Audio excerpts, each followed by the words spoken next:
எதிர்ப்பு குரல்களை ஒடுக்குவதற்கு இந்திய அரசு பிரிட்டிஷ் காலத்து தேச துரோக குற்றச்சாட்டான இந்திய தண்டனை சட்டத்தின் 124A பிரிவை பலமுறை ஒரு கருவியாக பயன்படுத்தியுள்ளது.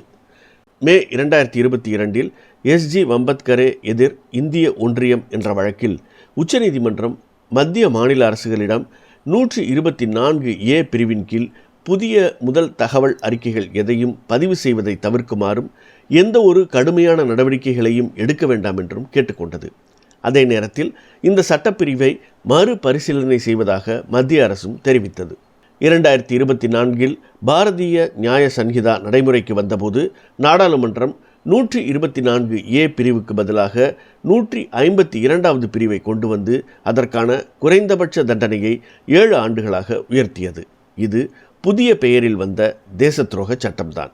மே 2026 இந்திய தலைமை நீதிபதி சூரியகாந்த் 2022 மத்திய அரசு அளித்த மறுபரிசீலனை வாக்குறுதி நாடாளுமன்றத்தை கட்டுப்படுத்தாது என்று வாய்மொழியாக குறிப்பிட்டார்.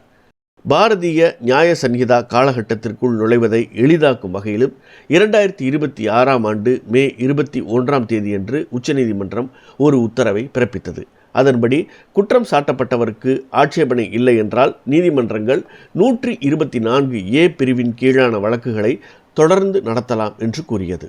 இருப்பினும் குற்றம் சாட்டப்பட்டவர்களிடமிருந்து பெறப்படும் இத்தகைய சம்மதம் கட்டாயப்படுத்தப்பட்ட ஒன்றாக இருக்க வாய்ப்புள்ளது. குறிப்பாக அவர்களுக்கு வலுவான சட்டரீதியான உதவி இல்லாத போது இது நிகழலாம். ஏனெனில் சிறையில் உள்ளவர்களுக்கு இருக்கும் மற்றொரு வாய்ப்பு வழக்குகள் கால வரம்பில்லாமல் நீண்டு கொண்டே செல்வதுதான். இது உண்மையில் இரு மோசமான வாய்ப்புகளுக்கிடையே ஏதாவது ஒன்றை தேர்ந்தெடுக்க வேண்டிய ஒரு கட்டாய சூழ்நிலை ஆகும்.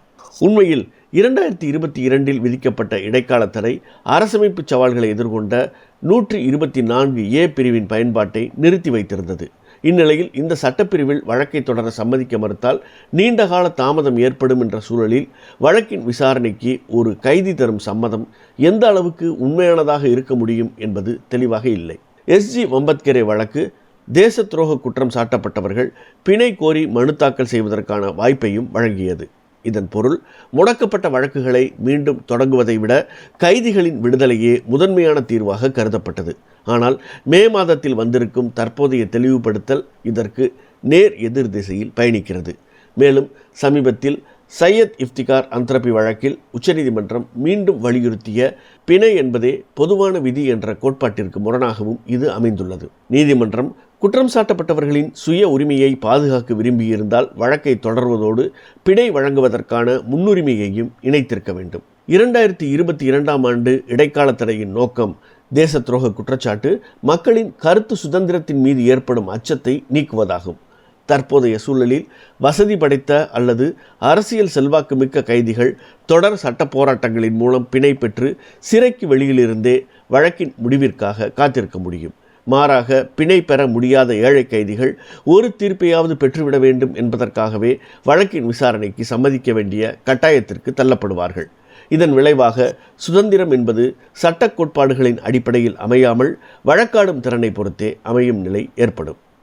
இறுதியாக அரசமைப்பு சட்ட ரீதியாக முரண்பட்ட குற்றச்சாட்டுகளுக்கு உள்ளான வழக்குகளை அப்படியே முடக்கி வைக்க முடியும் என்றும் அதே நேரத்தில் குற்றம் சாட்டப்பட்டவர்கள் சிறையிலேயே இருப்பார்கள் என்றும் தெரிந்தால் அரசு தரப்பில் உள்ள தவறான எண்ணம் கொண்டவர்களுக்கு இந்த அடிப்படை தெளிவின்மையை விரைவாக தீர்க்காமல் வழக்கை இழுத்தடிப்பதற்கான ஒரு தவறான ஊக்கம் கிடைக்கும்.